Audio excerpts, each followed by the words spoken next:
Who we got with us today? Hi, my name is Lisa. Tell us about yourself, Miss Lisa. Where you from? How you grew up? I grew up in the south side of Chicago, down by 26 in California, kind of by White Sox Park.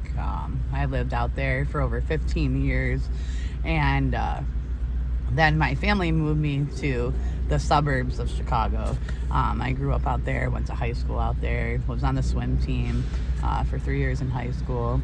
Then I was in women's concert choir and singing. I won 2 awards for singing to Eastern Illinois music camp in high school. And I played softball, professional softball. So. What kind of household did you grow up in? I grew up in a pretty good household. I mean, my mom and dad, were good. My dad was a breadwinner. He traveled all over the world. He worked for a major company called Weston, which was the hotels and water treatment facilities. So he wasn't really home a lot, but he was a good dad. He would come home for like 4 days, leave for 2 weeks, and come back. So it was kind of like my mom was raising my brother and I, and my brother kind of thought that, it was where he could be the authority figure and try to act like the dad, and he would try to, smack me or something if I did bad and stuff, and we would fight as a kid. But other than that, it wasn't a bad life, it's pretty good.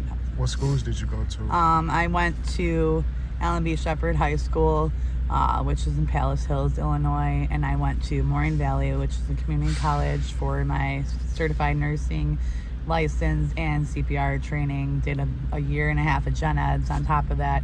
Then I moved to Michigan and went to Southwest Michigan College, and I got my associates in psychology. I was also going towards my nursing. I'm a semester and a half away from becoming an LPN. I've been a certified nurse's assistant for over 15 years. Absolutely love it. As a first responder, I worked at Anderson Hospital in Illinois and worked at 2 nursing homes dealing with dementia, neurological disorders. I love to care for people, done hospice, home health care. That's my passion, taking care of elderly people and others. So. Who introduced you to the lifestyle that you currently live in? Or how did that come about? Well, the lifestyle I'm living right now is not the greatest. I'm actually homeless.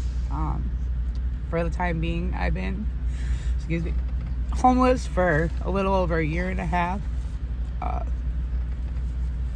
It's been hard. I never wish this upon anybody, and I was raped at the age of 14, so I always kind of had, trauma that started in my life and post-traumatic stress disorder. I am also bipolar too. I take mood stabilizers normally to level me out and help me focus. But right now, basically, what's helping me is masking my pain with drugs. I'm addicted to crack cocaine and fentanyl right now. How long have you been dealing with your addictions? My addiction, I started at 14. How old are you now? I'm 37 years old. I 23 years off and on. I recently relapsed a little over a year ago. I was in my addiction. I became pregnant. I continued to do drugs throughout my addiction. I managed to have a healthy baby. But right now my mom has custody of my baby because I've been in an abusive marriage. My husband became a very abusive person to me because of the drugs, to the point to where I've had broken facial bones, broken fingers, as you can see. I've been strangled over 50 times. He's addicted as well. He is absolutely addicted. And he takes his frustrations out on you. Absolutely. And I know it's not the real him. I know when he's off drugs, he's an amazing husband. When is that, though? It hasn't been for over a year. It's been an absolutely treacherous road. I'm ready to go to rehab and get help. I miss my old life. I feel like I've been robbed of my motherhood. A void that can't be filled, and I know I'm the only one that can change it. My little girl just turned a year old in April, and I haven't seen her since she's been 5 months old. And it kills me every day. I'm like, what am I doing out here? I'm doing nothing but being selfish. I have 3 daughters of my own. My oldest, she'll be 18 My youngest will be, my second daughter, she'll be 7, and the baby just turned a year old. With my marriage, I have 8 kids total. So, I mean, I used to be a great mom. I'm not going to say that I'm not a great mom still to this day. I can definitely go back to it, but I have to put in the effort and the work. I had 7 years of sobriety when I met my husband. We started dating. I had a brand new car. I had a 4-bedroom house, and, and my kids, and was making almost $30 an hour, So I do have the intellect to become a great person and very smart and gifted. I've wrote poems, novels. I've worked with YWCA, helped adolescents who have also been through trauma and abuse with rape, and also in the program I shared my experience, strength, and hope through NA and AA. I've traveled all over for conventions and speak-a-thons, so I do know what I have to do to do the work. I just have to put the footsteps in. Have you ever attempted to regain your sobriety?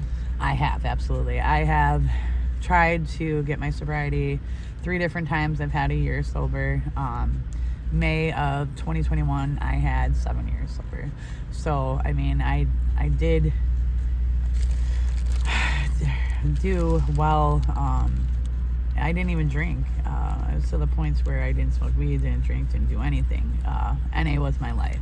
I put that first before anything, and I miss it. I miss having my family too, and my recovery. I don't wish an addiction against, on anybody. I mean, I never thought to this day I would be eating out of a trash can or picking up a bottle of soda on the road, because I'm so dehydrated and so addicted to drugs that I can't spend $1 on a soda. I mean, in the mass of all of this, I've stolen from stores, I've robbed people, I have robbed cars, I have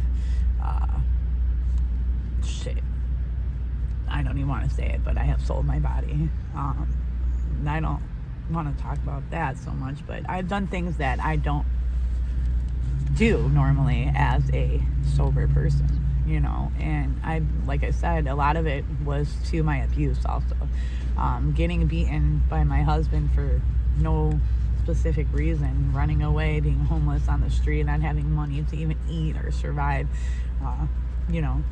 begging people, panhandling for money to spare dollars and change every day. How do people treat you on the street? Like, what's the safety level like on the street for you, in your opinion? I mean, where I live, I know a lot of people. They're out here.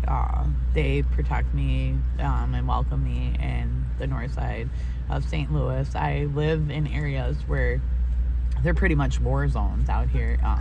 There's gangs that are fighting back and forth. I walk in the streets and there's been gunshots literally right around the corner from my head. And that's normal to me, because I'm out here in my addiction and this lifestyle, and I've become accustomed to that. And I'm used to it. It doesn't even scare me necessarily, which is kind of sick and demonic if you think of it, because you think an average person would be scared to live out in a VACO or an abandoned building, or get high and smoke crack cocaine in a place that you can get charged with burglary or trespassing if you're inside of that. But I'm okay with that, today in this addiction. And I'd rather spend money on drugs sometimes than even feed myself, which is sick.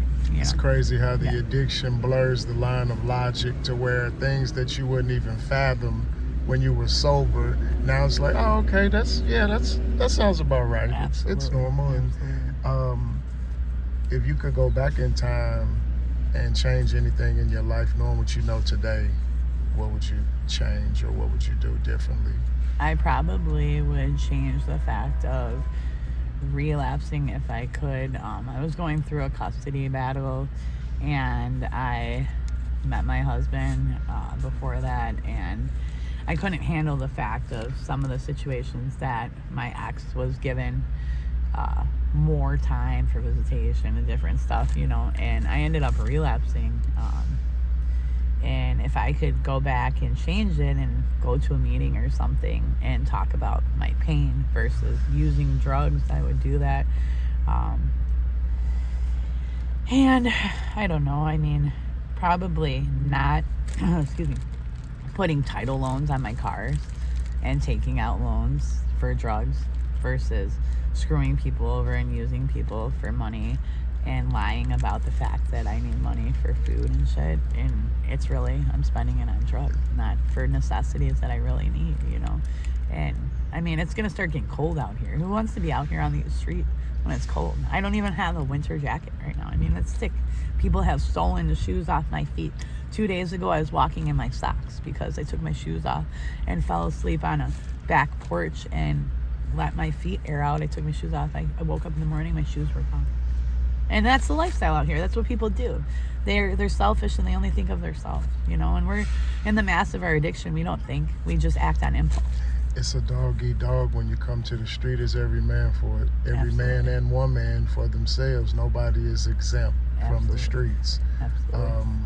Is there any ways for you to be contacted? Do you have any social media where people may want to reach out and share resources I with actually do not right now. That's another thing that is in the mass of my addiction. I don't have a phone. I've had 5 different phones stolen from me in the last 2 months.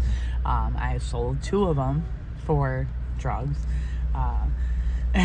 I mean, I've never been without a phone, a job, a car. This is the longest I've been without a car, a job, food, money. I mean, the way we survive out here is, it's horrible, you know. If I could tell people one thing, I would tell them to never pick up drugs. If you can try not to do it, don't do it. It becomes very addictive. The crack cocaine isn't the most addictive thing that I do. The fentanyl is the addictive thing. I started doing heroin at 14, but I got introduced to fentanyl out here in October, and it's worse than heroin. It's very hard for me to get off of within 6 to 12 hours. I'm sick, and aches in my bones. I throw up. I get the chills. I have the runs. You know, it's just it's something I need to function. And to think that I need drugs to function, I mean, it's horrible. It's a physical dependency. Right, absolutely. And people out here, I mean, they walk around with AKs, ARs, guns, 9mm on their body, walk around like it's a toy, you know, and I sit right next to them, you know. And you think an average white person in a majority of a black neighborhood would be scared. But me, I've been around black people my whole life. I have 2 mixed children, and I have a white daughter, and I'm used to this lifestyle in these bad neighborhoods. I was brought up in good neighborhoods, but I've always been drawn to the gang life, the bad activity, and the bad neighborhoods. That's where I've been accepted. That's where I choose to be. I've also provided for homeless people out here, food, shelter. I've brought down chicken that I baked and stuff and fried when I was clean for a while. You know, so there's are things that you can do. All I can say is pretty much I haven't put in the effort for the resources to get the help. I can go anytime, any day to do it. I just haven't done it because I have to be the one that's willing to change. And I don't know necessarily. I think I'm ready, but in a way I still want to get high. We appreciate you taking time out with us, Ms. Lisa. And if there's anything you want to say in closing that you haven't said to get off your chest, anybody worried about you, wondering if you're okay, now's the time you can say it in closing. I just want to say I love my mom, my daughter. My daughter is my kid, you know. I'm okay. I'll get a phone as soon as I can, you know. But I will try to contact you within next week. I know you know that I'm all right. You can pray for me, and I thank you. God bless. We appreciate you, Ms. Lisa. Thank you. Have a good day. Yes.